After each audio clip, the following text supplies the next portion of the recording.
documentos secretos, luzes que deixaram feridos e um comandante da Força Aérea que mudou tudo o que acreditava. Mas o que a Força Aérea encontrou na Amazônia em 1977 permanece em sigilo e desafia a ciência, até hoje. E agora você vai entender o porquê.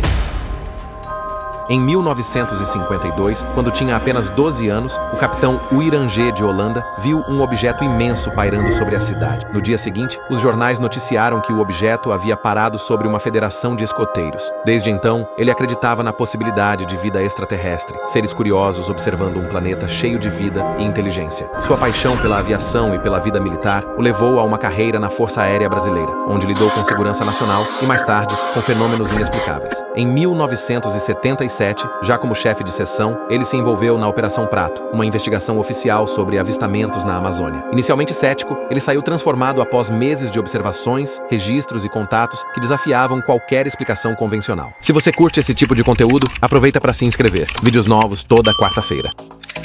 Sua trajetória na Força Aérea Brasileira o levou a missões diversas, como a criação do Colar de Fronteiras, projeto do Brigadeiro João Camarão para instalar campos de pouso, missões religiosas e assistência em áreas remotas a 200 quilômetros da fronteira. Ele trabalhou com comunidades indígenas, sobrevoou selvas e ouviu relatos, como o do Coronel Valério sobre formações piramidais cobertas de vegetação no Rio Javari. Como chefe da seção de operações e informações, lidava com segurança nacional, combatendo ameaças como o Partido Comunista em 1964. Discos voadores, porém, nunca estiveram em seu radar até 1977. Enquanto fazia um curso em Brasília, ele retornou a Belém e foi chamado pelo chefe da segunda seção, Coronel Camilo Ferraz de Barros. O coronel perguntou se ele acreditava em discos voadores. Ele respondeu que sim e recebeu uma pasta com relatos de fenômenos estranhos na Amazônia, sendo encarregado da investigação. O nome Operação Prato surgiu porque, no Brasil, esses objetos eram chamados de pratos voadores, diferente de termos como disco voador ou Flying Saucer, usados em outros países. Era um código para investigar possíveis ameaças à soberania nacional. Agentes já haviam sido enviados, especialmente para Colares. O prefeito local enviara um documento ao comando pedindo providências, pois pescadores relatavam luzes que perseguiam embarcações e até mergulhavam na água, deixando a população em pânico. Como era um assunto do espaço aéreo, coube à Força Aérea investigar. Ele ainda não sabia, mas o que havia dentro daquela pasta mudaria tudo o que acreditava sobre o mundo.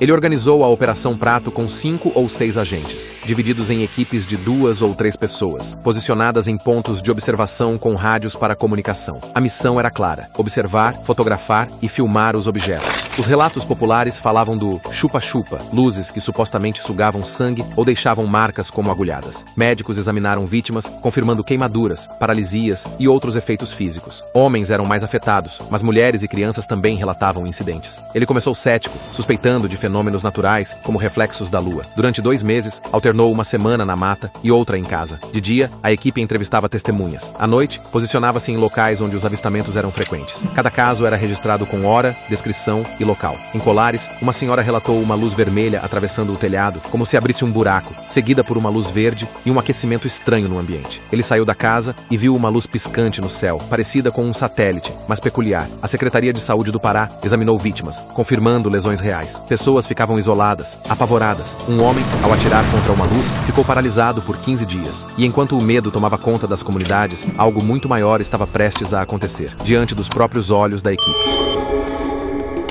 As investigações começaram na ilha de Mosqueiro, na Baía do Sol, um balneário próximo a Belém. Apesar da relutância inicial, ele cedeu à pressão dos agentes e foi ao local. Em outubro de 1977, enquanto conversava com um agente cético, uma luz veio do sul, circundou o grupo e os iluminou com uma luz azul. Fotografaram, mas as imagens iniciais não mostraram nada. Ampliações revelaram objetos. Curiosamente, todos da equipe precisaram de óculos após a exposição à luz. Os relatórios, com hora, local, coordenadas e exames médicos, eram enviados ao comando. O comandante ficou satisfeito ao saber que não havia ameaça ao país. A equipe passou a frequentar a Baía do Sol com mais regularidade. Em uma noite, com amigos do SNI, por curiosidade não oficialmente, ele viu pontos luminosos cruzando o céu a grande velocidade. Mais tarde, ao guardar equipamentos, um disco preto parou a 150 metros de altura, emitindo 5 pulsos de luz amarela e um som como uma catraca de bicicleta. Não houve tempo para fotografar, mas o impacto foi profundo. Uma equipe de jornalistas testemunhou algo semelhante e publicou a história, mas ele manteve a confidencialidade. Os relatórios seguiam para Brasília, classificados. Mas quando as fotos foram reveladas, o que apareceu nelas desafiava qualquer explicação conhecida. A equipe identificou pelo menos 9 formas de naves, sondas pequenas e outras maiores que liberavam objetos menores. Usavam câmeras com objetiva de 300 mm, filmadoras e gravadores para captar ruídos. Nunca estavam armados, pois não esperavam perigo. Em um caso, uma luz forte os iluminou, mas sem consequências graves. Padre Alfredo de Laó descrevia sondas que balançavam como aviões irregulares. As naves pareciam evitar áreas populosas, sabendo onde a equipe estava. Na Baía do Sol, uma delas fez uma curva sobre o grupo em um local escuro. Um pescador relatou um caso impressionante. Uma nave discoidal com uma porta abriu-se, revelando um ser humanoide com uma lanterna vermelha. Ele se escondeu e fugiu. A equipe foi ao local à noite e viu uma luz amarela cruzando o rio que foi filmada. Depois, uma forma semelhante a uma bola de futebol americano, com janelas, passou lentamente, emitindo um ruído como de ar condicionado. Ele pediu que parassem a filmadora para confirmar o som. Mais tarde, uma luz azul parou a 70 metros por 13 minutos. Era a mesma forma, em pé, brilhante. Fotografaram. No filme, em câmera lenta, uma porta aberta emitia um facho de luz na direção deles. Esse evento, em dezembro de 1977, marcou o fim da fase ativa da Operação Prato após 4 meses. Se você gosta de histórias como essa, clique no card e assista a outros casos reais de contatos e mistérios que continuam sem explicação.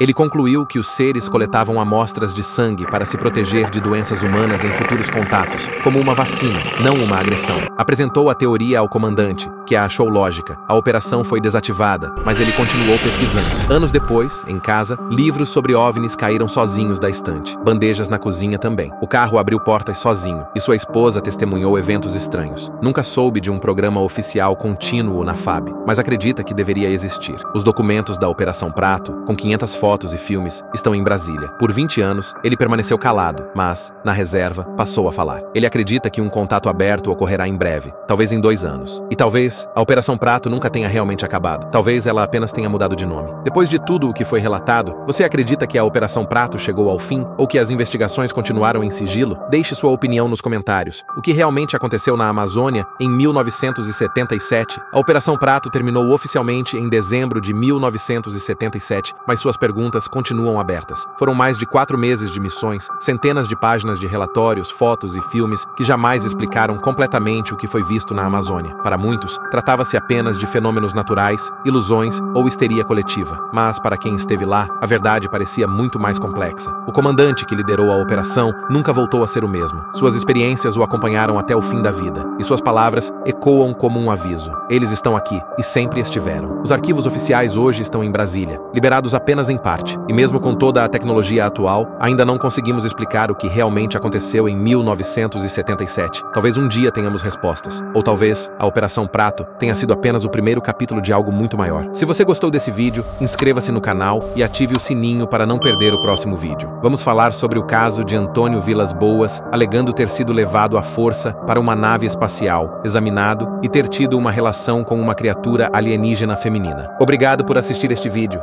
Vou deixar aqui um vídeo que conta a história de Samuel Freire, o homem que afirmou ter sido levado para outro planeta, Argeuton. Clique e assista agora.